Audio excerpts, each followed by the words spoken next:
Welcome to another In Wheel Time podcast, a 30-minute mini version of the In Wheel Time car show that airs live every Saturday morning, 8 to 11 a.m. Central. Podcast channel.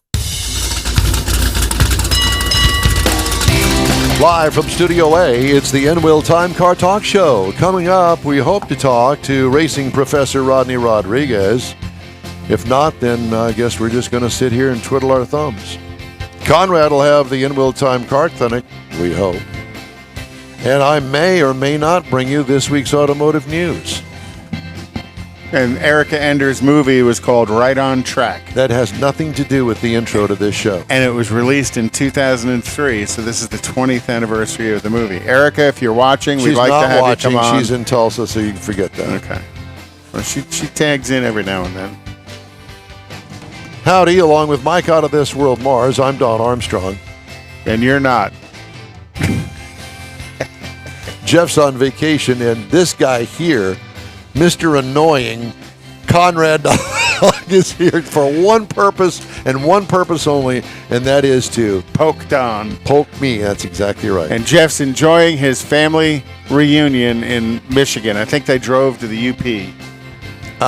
Yeah, I don't know the timing of all of that, but I tried to show him some pictures, and I don't want to see that. Okay. Well, when I worked for General Motors, I used to go to Michigan a lot, and I always kept my return ticket in my pocket with me because I never wanted to lose it and get stuck there. Stuck where? In the UP? In Michigan, in Detroit. Oh, in Detroit. Well, I'll tell you what, if you don't fly Delta into Detroit, you're screwed. Your airport is about a mile and a half away from the United, main building. Yeah, United's kind of in and they've got one Terminal E. Yeah, and they've got one little bitty here's that United people. They're over there. One gate. Yeah. Well, yeah, and you got to check in over here and go through that tunnel underneath all of the runways to get to the other. That goes on forever. Well, I don't know. But at least they were playing Motown music in the tunnel. Yeah. Well, Atlanta's worse getting around because Atlanta, you got like 4 tunnels, but they got these little trains underground to move you from tunnel to tunnel. You know, it's funny. When I went on vacation, I did find out the fact that Bush Intercontinental Airport still has that little train that they originally put in there in 1969. Yeah, the little toll booths all the way in the bottom level. Toll booths? Yeah, because that little train's about the size of a toll booth. It is, but I think that they've actually upgraded. No, not upgraded. They changed out the cars. So 1969 technology, it went from 1969 all the way to 1974. When Austin was a Cub Scout, we took his Cub Scout pack to the airport. To ride the train. Well, not only to ride the train, but they took him back in the maintenance department and showed him how it worked, because that's all electromagnetic movement of the train. Yep. It's not an electrically driven wheel. There's electromagnets that kind of push the train along. Kind of interesting technology. Old technology, but still kind of interesting. It is. And you also used to be able to, before 9/11, you go into the airport, just walk right on in, and they had observation decks up on the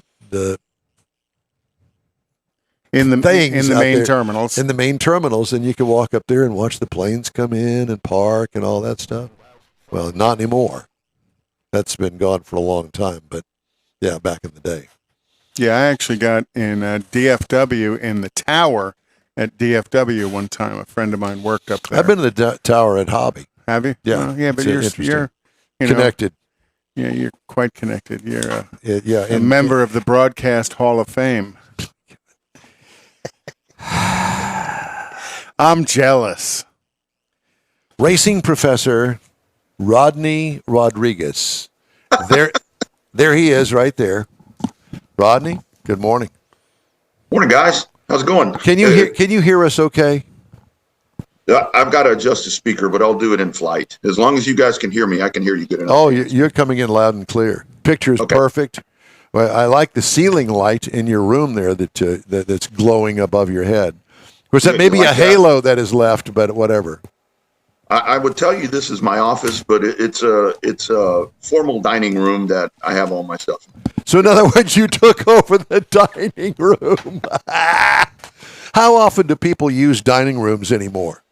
You know, that's what I always, in my real estate business, I tell builders, because I walk into new homes and it's like this huge dining room, and I'm like, dude, put a closet in there, make it a flex room or something. Nobody going to eat in there. I mean, I've had clients where for closing gifts, I give them like TV trays. I'm like, here's your dining furniture. Yeah, exactly. Well, I don't know. Swanson TV dinners. Oh yeah, that was great with the aluminum foil on the top. Salisbury steak. Put it in the oven because there wasn't any microwave back then. I've got 2 of those in the freezer. 2 of those in the freezer. Salisbury steak, corn, and mashed potatoes with the little peach cobbler thing. Yeah. Done. You know what? You really shouldn't tell people that because all I can think of is steaks on the barbecue out back, maybe a big brisket. You got all this time off, big star, radio, television, and stage, screen, all of that stuff. Rodney Rodriguez, and here he is with Swanson TV dinners. Well, mine aren't Swanson. They happen to be Marie calendars, but right along the same lines. I got 2 of them in there right now. Chicken pot pies. Chicken pot pies. And I will tell you, still today, the best chicken pot pies are the banquets. The cheapest ones there are. Because the Marie calendars, the crust is too thick.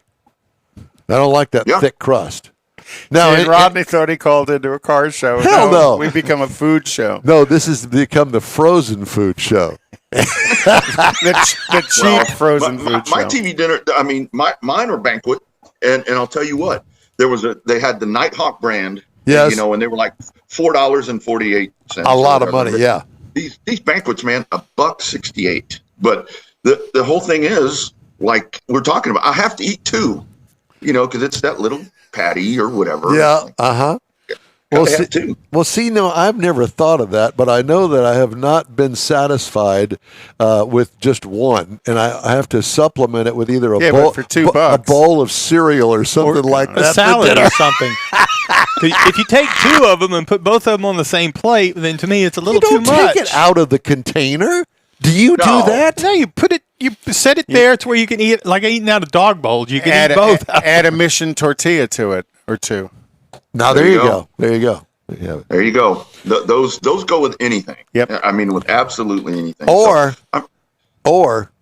2 hot dogs at the racetrack. Oh, Dog Day.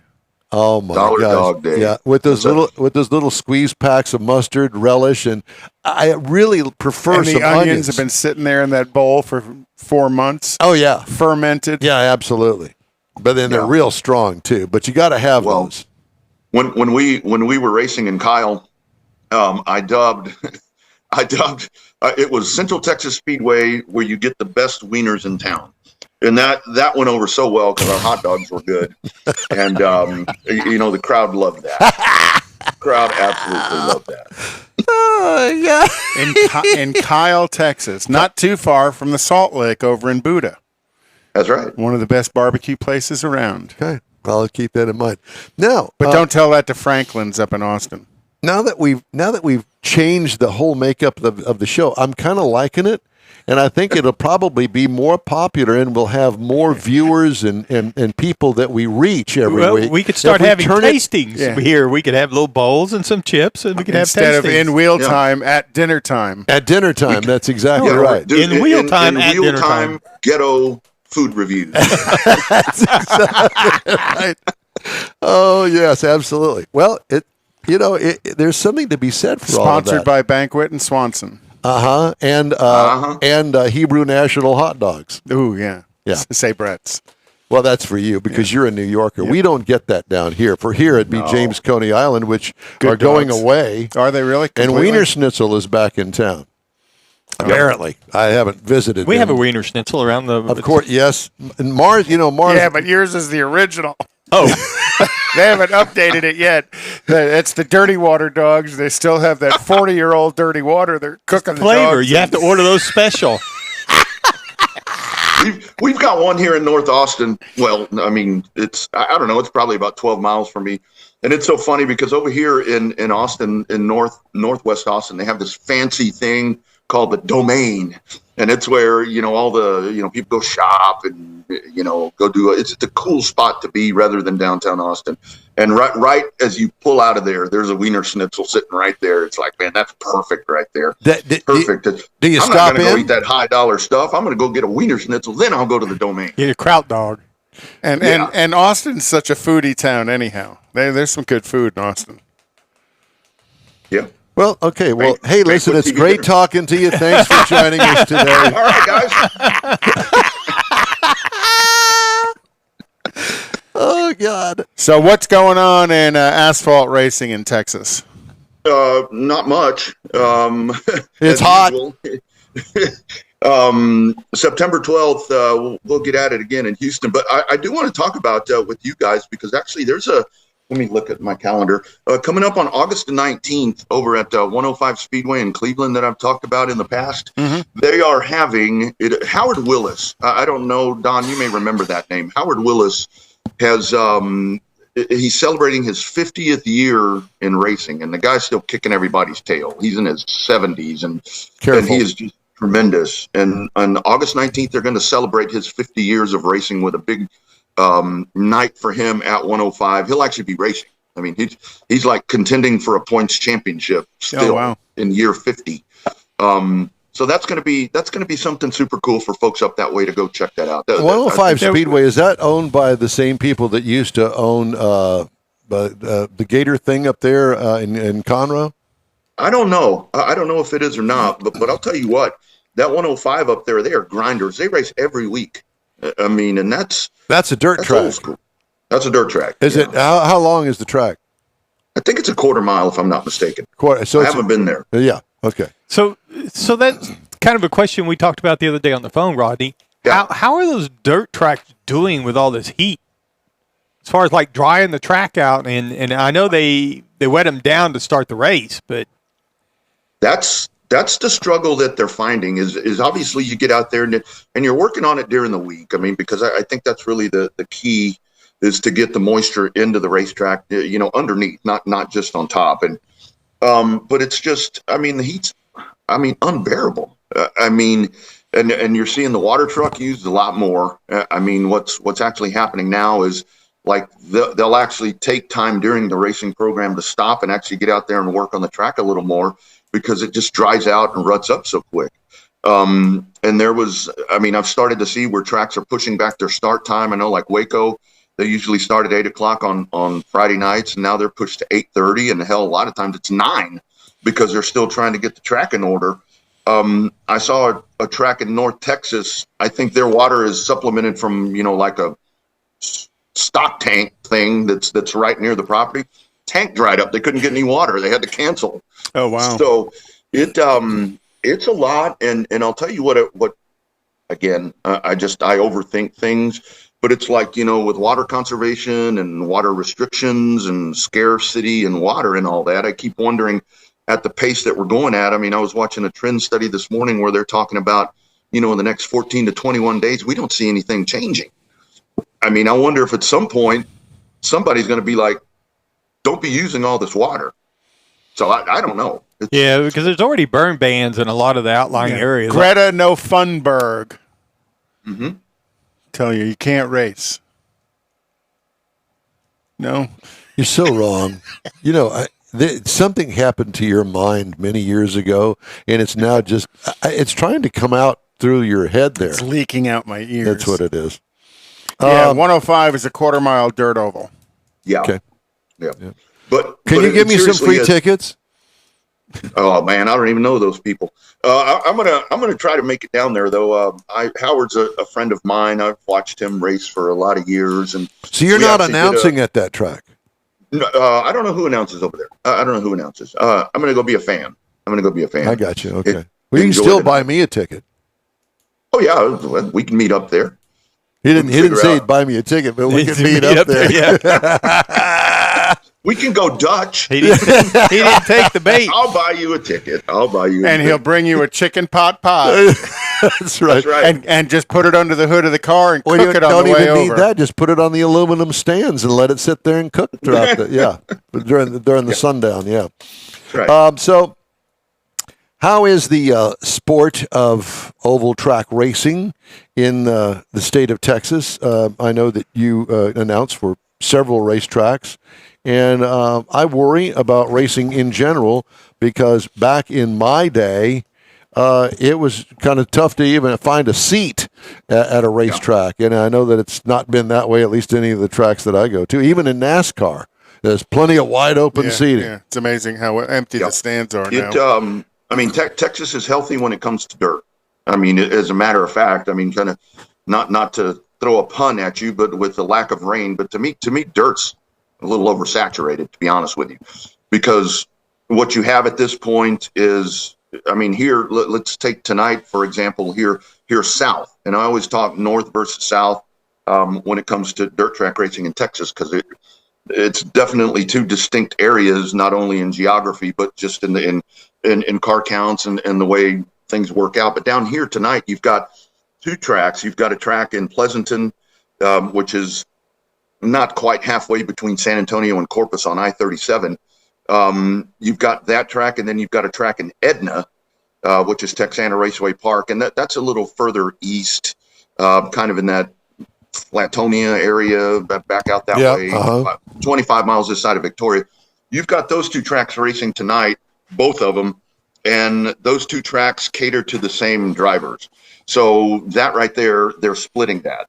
And again, I understand that the track owners need to try to race as often as possible and do all of that. But and you see the same thing up north, with the tracks up in DFW. But it seems like up there, we got to get back to the cooperation part. I mean, cooperation needs to happen. I don't think tracks intentionally go head to head. It's just a matter of business. But they're doing fine. And obviously asphalt is struggling. Hopefully next year, maybe things will get better here. But I mean, what we're into is what you're talking about, Don, economics. I mean, a lot of people right now, when we talk about empty grandstands and so forth, you want to go sit out in this heat, or you want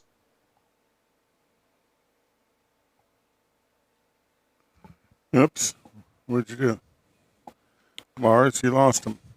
Mars is over there fiddling with the computer, so we don't know why. Is it my internet? It's his. Oh, it's his internet. Well, Rodney, if you can hear us, your internet sucks. Almost as bad as mine does. I was so ticked off, and I've got to interject this. So ticked off. Thursday, I'm at home Thursday. Home alone. Pretty much, yes. Home alone. And so at 8:30 in the morning, the internet goes out here at the house. Xfinity again. Thank you. What a worthless company that is, that I pay money to. Why am I doing that? I don't understand why I'm doing that. But at any rate, I do. And it was out from 8:30 in the morning till 2:30, 3 o'clock in the afternoon. Just when I was trying to put together the car show. So I had to go through my Verizon cell phone, hotspot, tether, all of that stuff to be able to work on my computer and get everything done that I needed to get done. What? It's like the fourth outage in 6 weeks. And you don't get any discount when they go out. No, they could care less. Yep. Okay, well, I cut the cord when it came to TV. I cut it. It's gone. $265 a month. Gone. I went to Roku. How much does Roku cost me? Nothing when you don't have internet. $5.60 as long as I've got internet. Yeah. So, ticked. Oh, that's not the word for it. I had many other choice words for Xfinity. So worse Xfinity, than a Craftsman torque wrench. Yes, because the Craftsman torque wrench, that's gone. Thank you, George, for supplying me with something that's decent, as opposed to Craftsman tools that aren't even made in America. They've been made in China for I don't know how many years. And aren't warranted for life. No. Regardless of what they say. Yeah, well, I found that out. Yeah, no, they're not warranted for life. Rodney, if you can hear us, I'm sorry. I don't know what happened to your internet. It went the way of my Xfinity account. So, time now for Konrad's Car Clinic. Do you have an opportunity to do that, Mr. Mars? Are you available to do that? Do we need anything over here? Yeah, you do. Oh, okay. So Mars is filling in for Jeff today in this back and forth dance that he's doing. And so I'm sorry to have to bother you, but I know that you're busy. But it's about time you did something. Well, we've been talking about for a couple of weeks now is how an engine is basically an air pump. Yes. How much oxygen can you get in it, and how much fuel can you put in it and make it stop? So, last week we talked about turbocharging and supercharging, about forcing air into the engine. And I said, well, there's another way of getting oxygen in the engine, and that is through nitrous, which is basically liquid oxygen. So nitrous oxide's 2 parts nitrogen, 1 part oxygen, and they can enter it into the engine a multitude of ways. And it's cold. It's cold, and one of the simplest ways is wrong one. Don't worry about that. Just One of the continue on. simplest ways that's been around a long time is through what's called a fogger. And a fogger is a plate that would fit under old cars, under a carburetor, newer cars behind the throttle body. And then they will just spray the nitrous in there. But when you add oxygen, you better add fuel to go with it. So you got to spray 2 things. Why do you say that? Because if all you do is add the oxygen and don't add fuel, it goes lean, and that's when things burn. It burn a hole in a piston if it goes lean too badly. So, the nitrous systems are going to be adding the nitrous for the liquid oxygen and the fuel, so that both of them together are what create the power. And then the complexity of the systems that are out there, the fogger was the easiest one back in my day. Foggers were the way people added horsepower to their car. And you could add 50, 100, 150, 200 shot of nitrous. Relatively easy. And then now, when you inject that into the engine, is it a constant spray? When you're on the button, it's a constant spray. Okay, and that's what you want to set it up for. Yeah. Gotcha. Yeah. And then they've advanced the systems to make much more complicated systems where you might have 3 or 4 kits of nitrous on the vehicle. So in this picture you see here, this is an intake manifold they made for the GM LS motor. And actually, that's an LT motor. So this comes, you buy the whole thing, you buy the hose, the nitrous bottle goes in the trunk, and it will apply the nitrous, but everything's all put together for you. All you got to do package. is unbolt one and bolt the other on, Yep. and all of a sudden you've got 200-300 horsepower added to your engine. But it's never enough, So some people have got 2, 3, 4 kits of nitrous, 5 and 6 kits of nitrous added to them. And there are some engines out there that they're adding 3,000 horsepower through nitrous systems. And in those nitrous systems, it's got to be able to put enough nitrous and enough fuel in it. So, you talk about on the top fuel cars how it's kind of like a shower head pouring fuel in the engine. Well, in some of these nitrous systems, that's a nitrous system that's spraying right now. It's spraying the nitrous and fuel. So, it's like a shower head. You'll burn through a lot of fuel, but that's probably putting out 600-700 horsepower right there easily. And then they've got systems that put out even more than that. Like I said, there are some systems out there that are putting out, up to 3,000 horsepower on nitrous systems. But you have to make sure your tune is correct, because when you put that much fuel in there, you have to make sure that the air-fuel ratio is correct. Otherwise, you'll burn the engine down. The only way to do that is on a dyno. On a dyno with a computer, Correct. Yeah, and you can see things that are happening. So they'll add and subtract. And one of the other things that they really have to pay attention to is what the ignition timing is, and that ignition timing change, 2-3 degrees here and there can have a serious impact on how much power that engine's putting down, or blow it up, or blow it up or melt it down. Yep. So, but nitrous is another way to help that air pump work. Again, it's just a matter of providing liquid nitrogen, and then nitrous is a colorless gas with a sweetish odor. Not Swedish as in Danish, Swedish and sweet. Swedish fish. Like Swisher sweet. And it's created by heating ammonium nitrate. It produces an exhilaration or an anesthesia when inhaled. It's also an aerosol propellant, also known as laughing gas. Nitrous oxide can be used as a propellant in various applications of rocketry, but it's also used to make whipped cream. So your little can of spray-on whipped cream, there's a hit of nitrous in there. No, you can't bend it down. If you bend it down, you get the cream. If you hold it straight up and take the hit, Only you with those. you can get a little nitrous rush out of it. And that's why when you go to the grocery store, all the whipped cream cans are gassed out. But it'll introduce a brief high. But in racing, nitrous oxide allows the engine to burn more fuel by providing more oxygen during the combustion process. There were some techniques used during World War II by the German Luftwaffe that used nitrous on some of their engines that's why that Me-109 Messerschmitt was such a powerful, scary airplane, because they had nitrous on it. So when they wanted to go faster, create more power, the pilot would hit the button and all of a sudden, the nitrous would apply and off it would go. But nitrous oxide is also used. Is this a long report? Yeah, is also used in dentistry to kind of numb the brain a little bit before they go in there and start poking you with the needles. Yes, I know about that. I always used to see pinwheels. Pinwheels. When I went under nitrous, I finally told the doctor, I said, I can't do this. It freaks me out too much. Pinwheels. See, and I thought you would have seen the test pattern at the end, at the midnight. That follows the pinwheel. Yeah, along with the national anthem and the Lord's Prayer. So there are various uses for nitrous, but probably the biggest application to it's the automotive. And the difference of the quality of the gas. There's a medical grade gas, and then there's an automotive grade gas. You don't want to be taking big hits of the automotive grade gas. It's not as pure as the medical grade gas, but it is pretty pure in a can of whipped cream. I have one thing I want to get in here before the top of the hour. Shut up and let's go. Don, back to you. Thank you very much. There are a couple of recalls, and if you own a Ford from the 2023 model year, you'll want to know that the instrument panel may fail to illuminate on the Escape, the F250, 350, 450, and 550. And then the front windows may not reverse direction in the Ford 250, 350, 450, 550.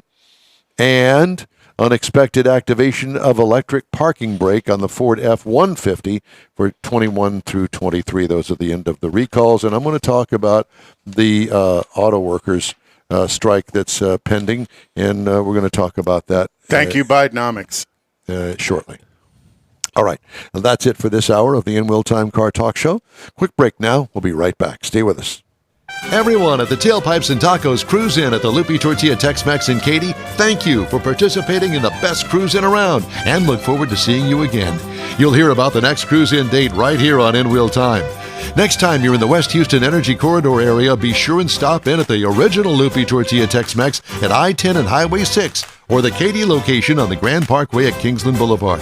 When passing through Beaumont or College Station, stop in and have Lupi's award-winning beef fajitas and frozen margaritas. There's always a celebration at Lupi Tortilla.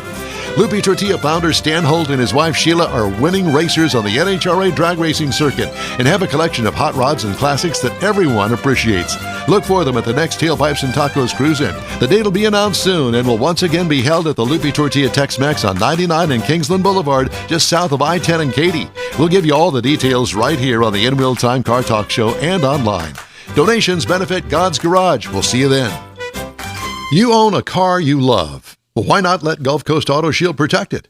Houstonian John Gray invites you to his state-of-the-art facility to introduce you to his specialist team of auto enthusiasts.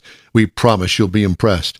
Whether you're looking to massage your original paint to a like-new appearance, apply a ceramic coating, install a paint protection film, nano-ceramic window tint, or new windshield protection called ExoShield, Gulf Coast Auto Shield is where Houston's car people go. Curbed your wheels? Instead of buying new, why not have them repaired? How about a professionally installed radar detector? Gulf Coast Auto Shield does that too. Get a peek inside the shop and look at the services offered by getting online and heading to gcautoshield.com. Better yet, stop by their facility at 11275 South Sam Houston Tollway, just south of the Southwest Freeway, and get a personal tour. Gulf Coast Auto Shield is your place to go for all things exterior. Call them today, 832-930-5655 or gcautoshield.com. The award-winning In Wheel Time Car Talk Show is available on the most popular podcast channels out there in 30-minute episodes. We realize our 3-hour live show can be difficult to catch in its entirety, so now you can listen every day to a convenient, fresh 30-minute episode. Check us out on Apple Podcasts, Spotify, Google Podcasts, Amazon Music, and Audible, along with a dozen more. In Wheel Time has the most informative automotive guest interviews and new car reviews, along with popular features including Konrad's Car Clinic and This Week in Auto History, along with automotive news headlines. Our live broadcast airs every Saturday, 8 to 11 Central on InWheelTime.com, the iHeart app, and on YouTube. Be sure to say hello when we're broadcasting from the Tailpipes and Tacos Cruise-In, Autorama, and the Houston Auto Show, among others. Now, it's easier than ever to hear about all things automotive all week long. You're invited to join fellow car enthusiasts in becoming part of the ever-growing In Wheel Time Car Talk family. Don't forget those 30-minute podcast episodes on your favorite podcast channel. That's it for this podcast episode of the In Wheel Time Car Show. I'm Don Armstrong, inviting you to join us for our live show every Saturday morning, 8 to 11 a.m. Central on Facebook, YouTube, Twitch, and our InWheelTime.com website. Podcasts are available on Apple Podcasts, Spotify, Stitcher, iHeart Podcast, Podcast Addict, TuneIn, Pandora, and Amazon Music. Keep listening, and we'll see you soon.